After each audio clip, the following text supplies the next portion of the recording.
Brilliant Pakistan, back-to-back win Pakistan. Sam Ayub with batting, tick. Sam Ayub with bowling, tick. Mohammad Nawaz with batting, tick. Mohammad Nawaz with bowling, भाई also tick. ये है नई Pakistan team, ये है पाकिस्तानी एक team जो कि एक होकर खेल रही है। एक तरफ से अगर डैमेज हो रहा है तो दूसरी तरफ से ठीक किया जा रहा है। आपके एक तरफ बैटर्स जा रहे हैं तो साइम अयूब रुक गया है, सलमान अली आगा आउट हुआ है तो हसन नवाज रुक गया है, हसन नवाज के साथ मोहम्मद नवाज ने पार्टनरशिप बना दी है। तो एक कमाल की पाकिस्तान ने पहले बैटिंग की और फिर उसके बाद पाकिस्तान की बॉलिंग आती है। पाकिस्तान की बॉलिंग में हसन अली मार खाता है, पता नहीं यार क्यों नहीं ये बदल रहा। ये बंदा जैसा था वैसे ही है, ये नहीं बदला कि भाई इसने रन्स देने ही है। भाई तुम एक्सपीरियंस बॉलर हो, वहां कह कह के थक गए कि भाई एक बाउंसर चेक करके तो देखो, बाउंसर यहां पर जो प्लेयर तुम्हें मार रहा है उसके खिलाफ थोड़ी सी एग्जीक्यूशन करके देखो, अपनी गेंदों को बदल कर तो देखो। लेकिन इन्होंने एक ही जहन में डाला हुआ है कि अब हमारे कोच ने कह दिया है कि वाइट बॉल के पास आपने गेंदें करवानी है।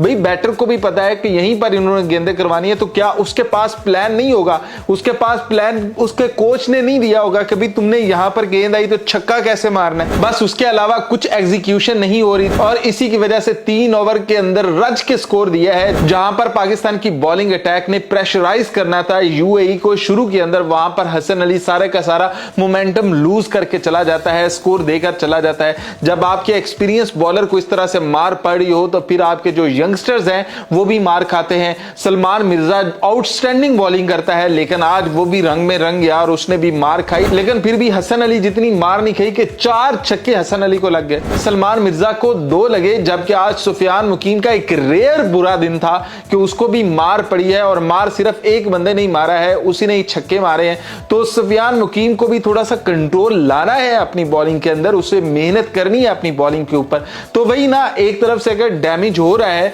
तो दूसरी तरफ से पाकिस्तान उसे ठीक कर रहा है, पाकिस्तान की टीम ठीक कर रही है कि मोहम्मद नवाज आउटस्टैंडिंग बॉलिंग करवा कर चला गया, 2 विकेटें निकाल कर चला गया। साइम अयूब आता है, वो भी विकेट लेकर आपको देकर चला जाता है कि एक तरफ से अगर आप डैमेज हो रहे हो तो दूसरी तरफ से आप रिपेयर भी हो रहे हो। लेकिन ये छोटी टीमें हैं, इनके खिलाफ अगर आप डैमेज हो रहे हो, रिपेयर हो रहे हो तो चल जाता है। लेकिन बड़ी जब टीमें आएंगी तो एक तरफ से अगर आप डैमेज हो जाओगे तो पूरी की पूरी टीम डैमेज हो जाएगी, क्योंकि वो जो रिपेयर है फिर वो भी डैमेज होगा। तो इसलिए पाकिस्तान को जल्दी से इसके ऊपर बैठना पड़ेगा कि आप आखिरी 5 ओवर में अगर यूएई के खिलाफ 50 से 80 स्कोर दे सकते हो तो भाई बड़ी टीमें आपका क्या हाल करेंगी, वो आपको कितना धोएंगी। तो अभी एक बैटर आसिफ जो है वो यूएई का खड़ा था, उसी ने धो डाला है पाकिस्तान की इस बॉलिंग लाइन आपको। तो पाकिस्तान को देखना होगा कि कहां पर वो लूज कर रहा है। क्या आज शाहीन नहीं खेला, हारिस नहीं खेला, तो इन दोनों को डिलीवर करना चाहिए था। और हसन अली कोई यंगस्टर थोड़ी है, ये सबसे ज्यादा एक्सपीरियंस बॉलर है, तो इसको देखना चाहिए था कि यार कमाल की लाइन और लेंथ के ऊपर बॉलिंग कर सकता है ये बंदा। लेकिन आज जब छक्के लगना शुरू हुए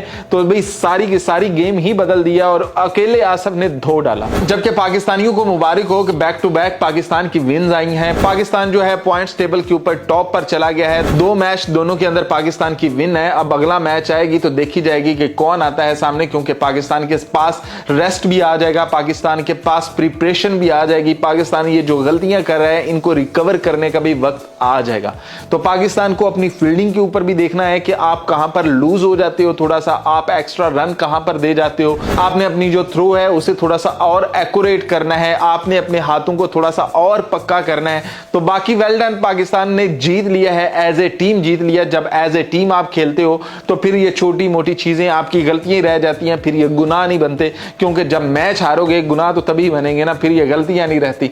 तो पाकिस्तान ये छोटी छोटी गलतियां करके अगर सीख जाए तो इससे बेहतर और हो गई क्या। और अगर पाकिस्तान विनिंग कॉज के अंदर जीत जाए तो फिर तो कमाल ही है। लेकिन यूएई के बैटर आसिफ भाई 10 on 10 जिस तरह से तुमने धोया है हमारी बॉलिंग लाइनअप को, कि हमें बहुत मान था कि हमारे पास तगड़ी बॉलिंग लाइनअप बन चुकी है। सुफियान मुकीम को ही धो डाला। हसन अली पर तो वैसे ही हमें उम्मीदें कम होती हैं कि भाई उसने जब मार खानी है तो फिर खाती रहने।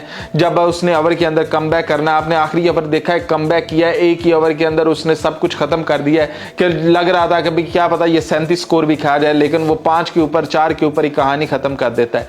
तो ये है हसन अली, कभी मार खाएगा, कभी कमबैक करेगा, लेकिन पूरे मैच के अंदर कमबैक रखे ये मुश्किल है, थोड़ा सा मुश्किल है। अब देखते हैं कि अगले मैच के अंदर हसन अली टीम का हिस्सा होता है या नहीं, लेकिन लोग कह रहे हैं कि हसन अली को नहीं होना चाहिए, शाहीन को ही वापस आना चाहिए और हारिस को ही वापस आना चाहिए। अफगानिस्तान के खिलाफ आप दोनों के दोनों मैच जीत जाओ, फिर उसके बाद आप यूएई के खिलाफ थोड़ा सा और अगर थोड़ी सी चेंजिंग करनी हो तो कर लीजिएगा, क्योंकि अब लग यूं रहा है कि सुफियान मुकीम की भी जगह बदल दी जाएगी और इब्रार अहमद को टीम का हिस्सा बना लिया जाएगा।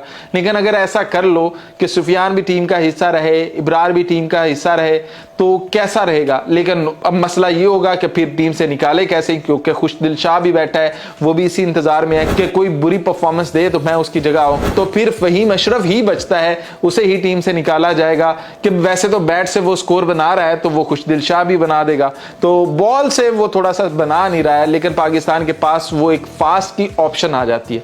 तो अब देखते हैं फैसले अगले मैच में क्या होते हैं, लेकिन इस मैच का जो रिजल्ट है वो पाकिस्तान की हक में है, क्योंकि पाकिस्तान ने 31 स्कोर से ये मैच जीत डाला है।